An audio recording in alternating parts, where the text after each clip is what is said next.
Assalamu alaikum. This is Sharup Mujumdar welcoming you all to the English news from BTV Chattogram. Let's begin with the headlines. Exports increase in each month of last fiscal year, say analysts.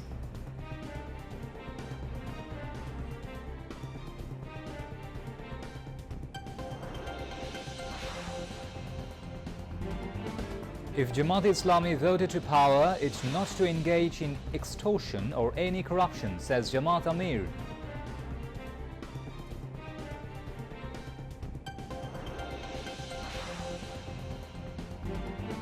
With remembrance, respect and dialogue as its core objectives, NCP continues month-long July march in Cox's Bazar and Bandarban.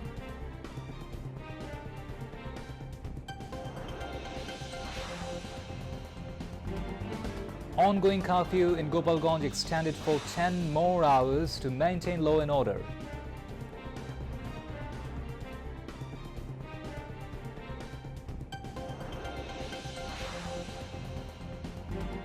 Students highlight July prizing through graffiti and painting across the country, including Chattogram.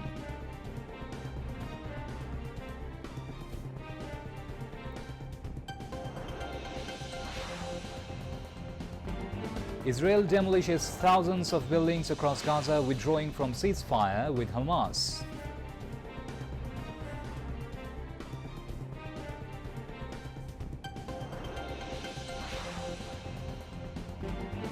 And Bangladesh beat Sri Lanka by 5-0 in SAF Under-20 Women's Football Championship at Bosundhara Sports Ground in Dhaka.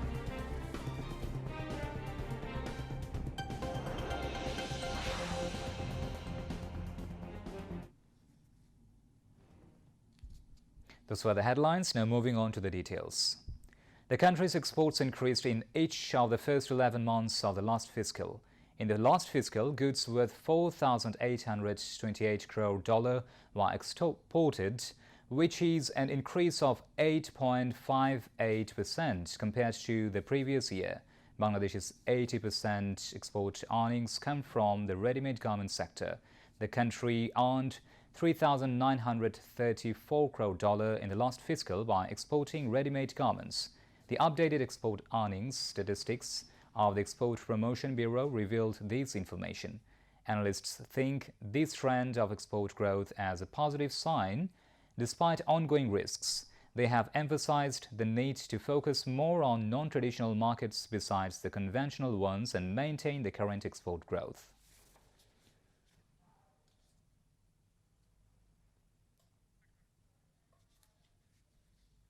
Jamaat-e-Islami Amir Dr. Shafiqur Rahman said if the party is voted to power, it will not engage in extortion or any types of corruption. The Jamaat Amir said this at the party's first national rally in the capital's historic Sohrawardi. Shafiqur Rahman called for a renewed national struggle against widespread corruption. He urged citizens to unite once again, just as they had in past movements, to restore justice and accountability in the country. Shafiqur said the youth sacrificed their lives during last year's mass uprising to bring freedom to this country, and their sacrifice should not be diminished by referring to them as mere children. Senior Jamaat leaders from other political parties including National Citizen Party NCP, Hifazat-e-Islam, Gano Adhikar Parishad also spoke at the rally. Sohrawardi turned into a sea of people today as Bangladesh Jamaat-e-Islami held its first ever solo national rally at the historic venue, drawing tens of thousands of leaders, activists and supporters from across the country. With remembrance, respect and dialogue as its three core objectives, the National Citizens Party NCP is continuing its month-long July march.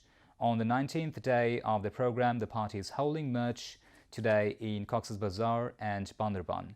Today's march began from the Cox's Bazar bus terminal. The procession traveled through various city streets and concluded at the public library premises, where a brief roadside gathering was held.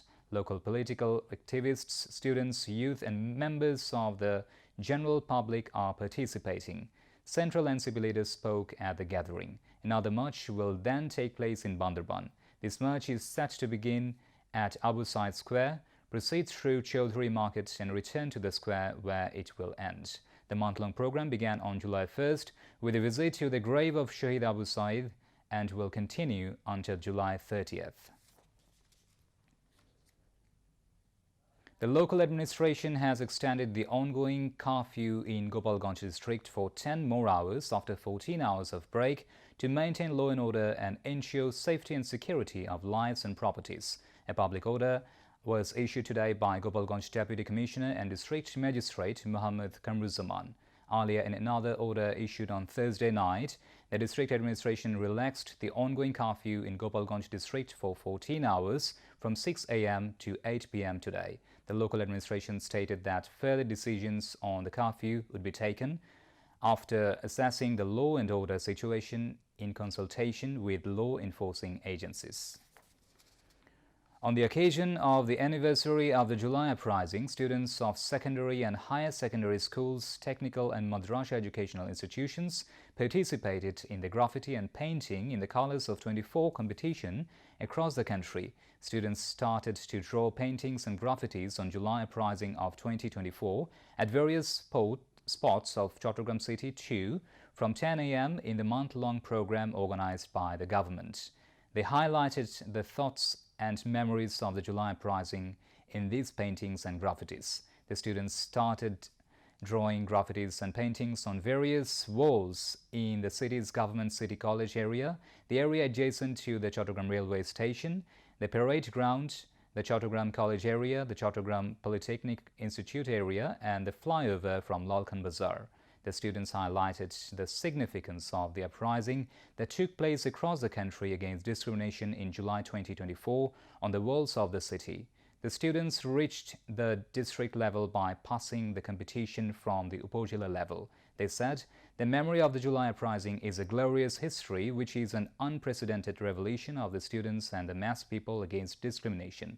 Through the program, the students want to convey the inspiration of the July uprising to the people. They believe that the benefits of the uprising will help ensure the rights of the people of the country. Now, international news. Israel has demolished thousands of buildings across Gaza since it withdrew from a ceasefire with Hamas in March, with entire towns and suburbs, once home to tens of thousands of people, leveled in the past few weeks. Satellite images show massive amounts of destruction in several areas which Israel's military command claims to have under operational control. Large swathes of it have been caused by planned demolitions, both to already damaged buildings and ones that appeared largely intact. Verified footage shows large explosions unleashing plumes of dust and debris as Israeli forces carry out controlled demolitions on tower blocks, schools, and other infrastructure. Meanwhile, in Gaza, another 41 people have lost their lives in Israeli attacks within the last 24 hours. With this, the death toll from Israel's ongoing attacks has risen to 58,667 and 139,974 people have been injured.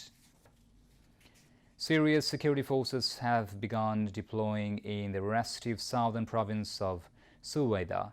A Ministry of Interior spokesperson has said where heavy fighting between Druze and Bedouin armed groups and government forces has left hundreds dead, compounded by Israeli military intervention.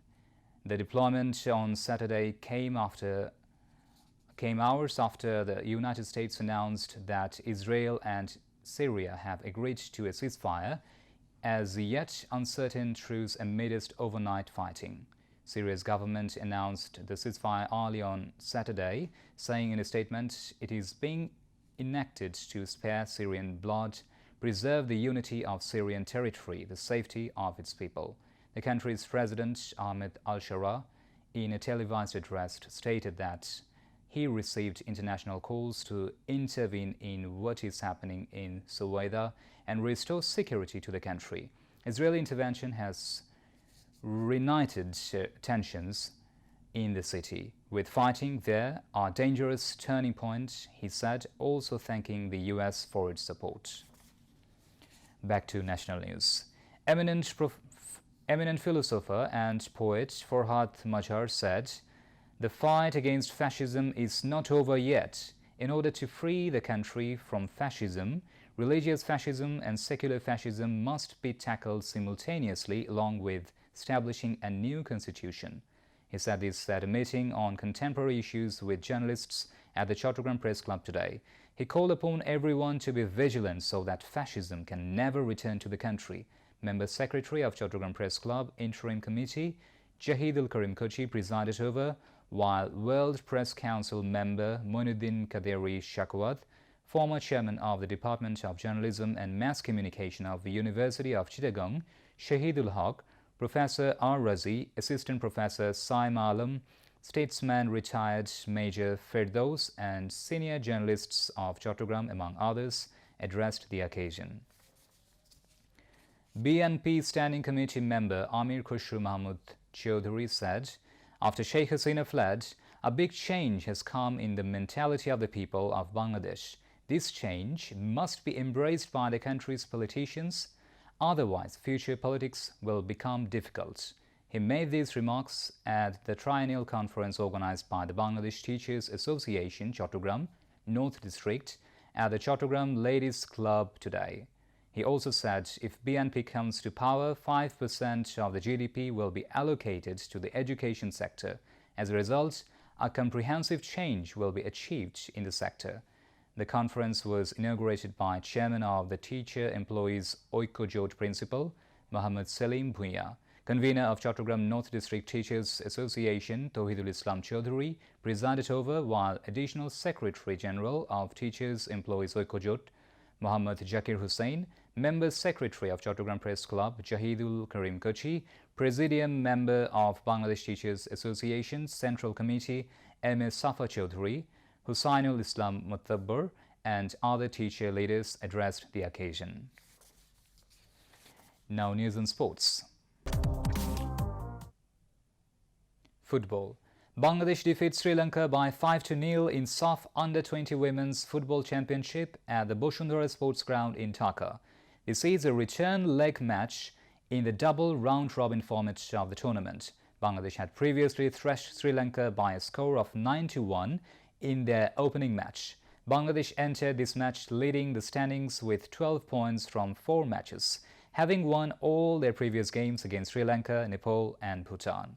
Sri Lanka, on the other hand, had not secured any points in the tournament so far.